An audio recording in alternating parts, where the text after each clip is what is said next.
Good morning વિદ્યાર્થી મિત્રો. ઇકાઈ 2 ઈદગાહ એના લેખક છે પ્રેમચંદ. આજે આપણે ઈદગાહનો અભ્યાસ કરવાનો છે. ચલો આપણે જોઈએ. रमज़ान के पूरे 30 रोज़ों के बाद ईद आई है. कितना मनोहर, कितना सुहावना प्रभाव है. आज सूर्य देखो कितना प्यारा, कितना शीतल है, मानो संसार को ईद की बधाई दे रहा हो. गांव में कितनी हलचल है. ईदगाह जाने की तैयारियां हो रही है.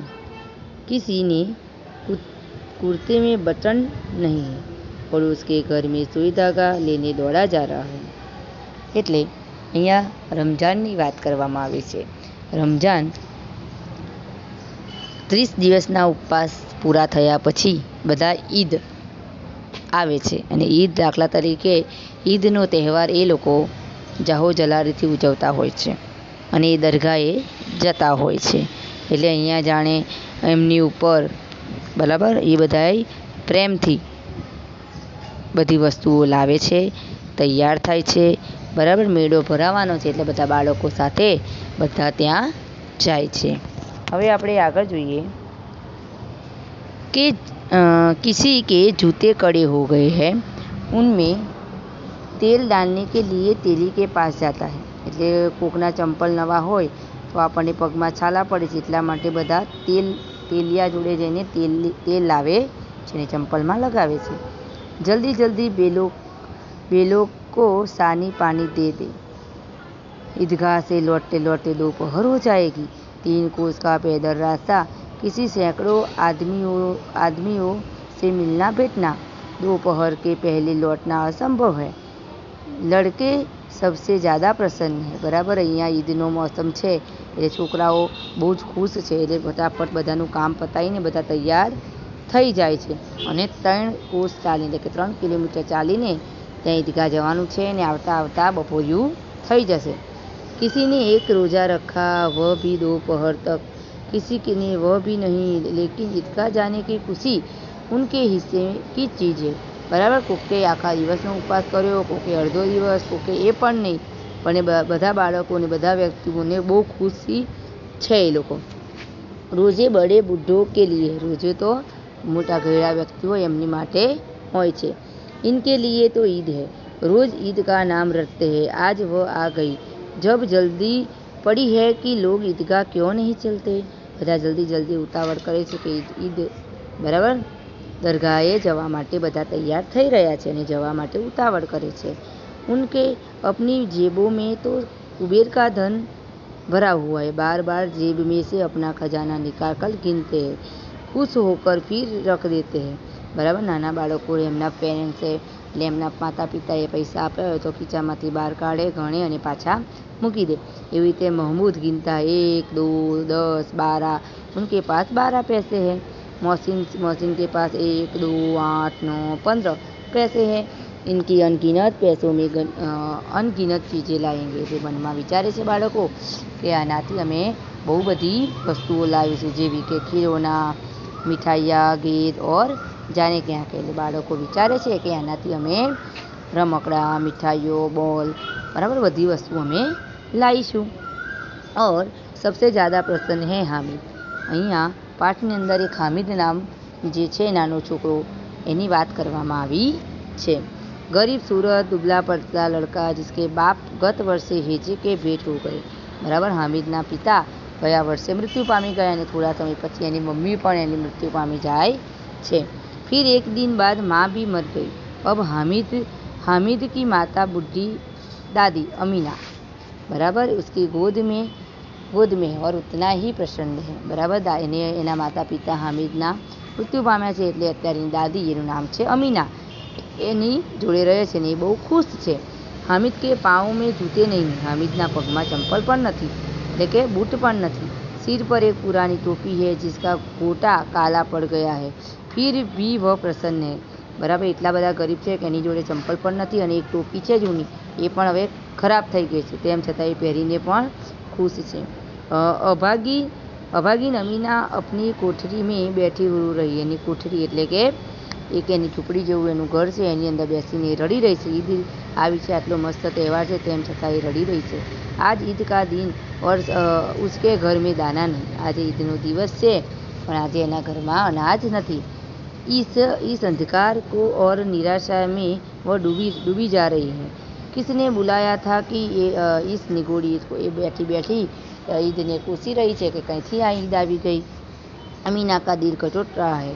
गांव में बच्चे अपने अपने बाप के साथ जा रहे हैं. हामिद का बाप अमीना के सिवाय कौन है. बराबर, એટલે એના માતા પિતા તો છે ને, જે ગણો એ અમીના જ છે હામિદનું. એટલે એ કહે છે કે મારા સિવાય આનો બાપ કોણ છે. उसे कैसे अकेले में जाने दे. ये तो नानो बालक છે, તો એને કેવી રીતે જવા દે.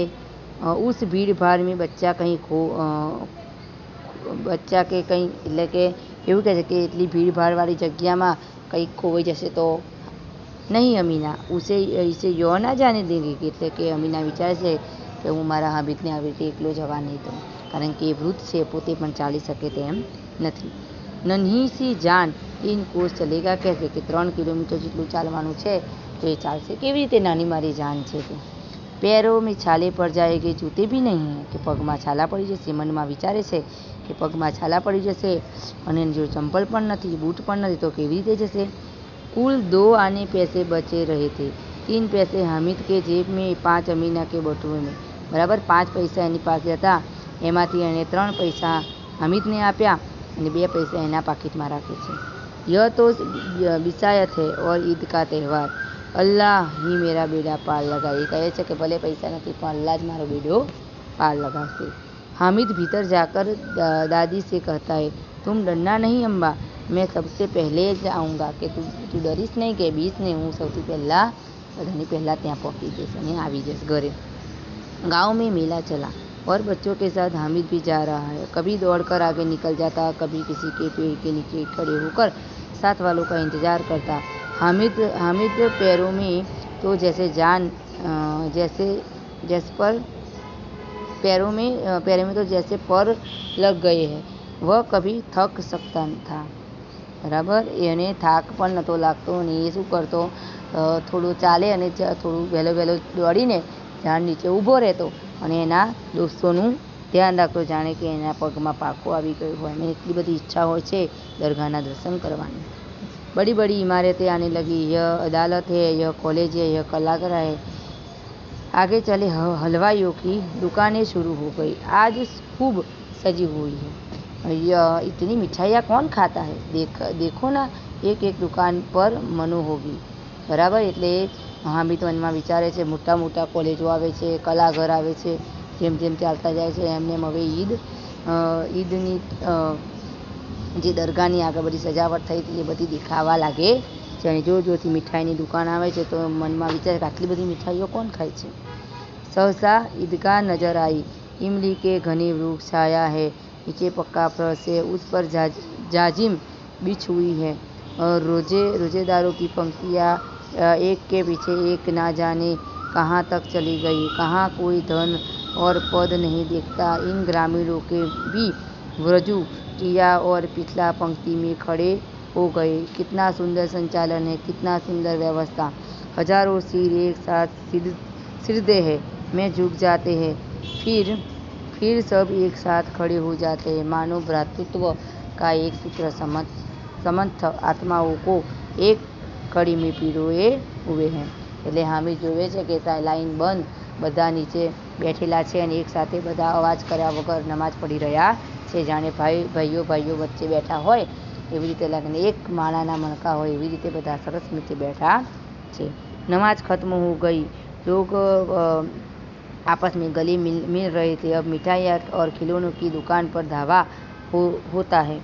बराबर, હવે નમાજ પતી ગઈ હતી, બધા એકબીજાને ગળે મળે છે. હવે બધા મીઠાઈઓ અને ખીલોનો તરફ નાના બાળકો જાય છે. ग्रामीणों का यह दल इस विषय में बालकों से कम उत्साही नहीं है. यह देखो कि हिंडोला है, एक पैसा देकर चढ़ जाओ. बराबर, હવે બધા વારા ફરતી ત્યાં હિંચકા ઉપર મીઠાઈની દુકાને ત્યાં જાય છે. कभी आसमान पर जाते हुए मालूम होता है कि कभी ज़मीन पर गिरते हुए. यह चक्री है, लकड़ी की हाथी, घोड़े और ऊँट छड़ों से लटके हुए हैं। 1 पैसा देकर बैठा जाओ और 25 चक्कर का मजा लो।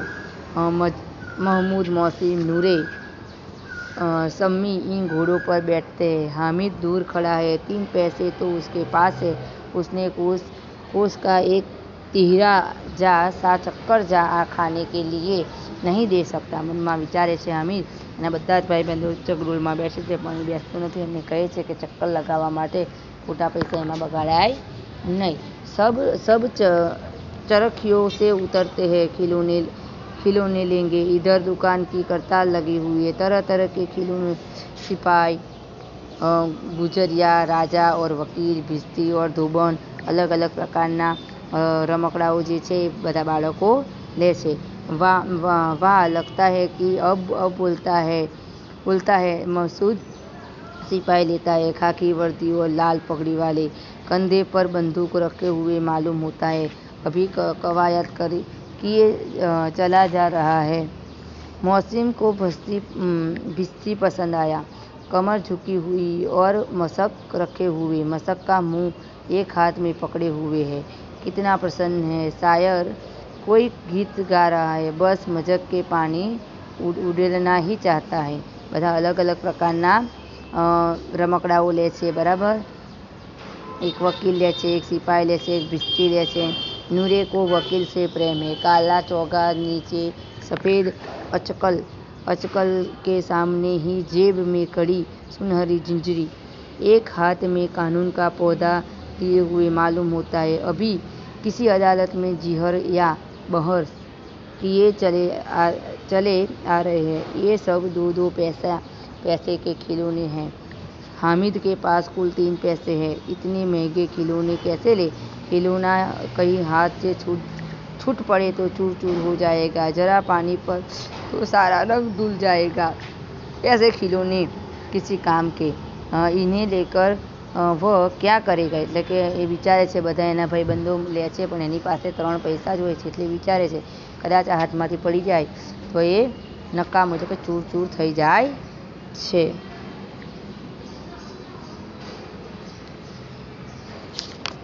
હવે આપણે આગળના ભાગની અંદર આગળનો પાઠ આપણે જોઈશું।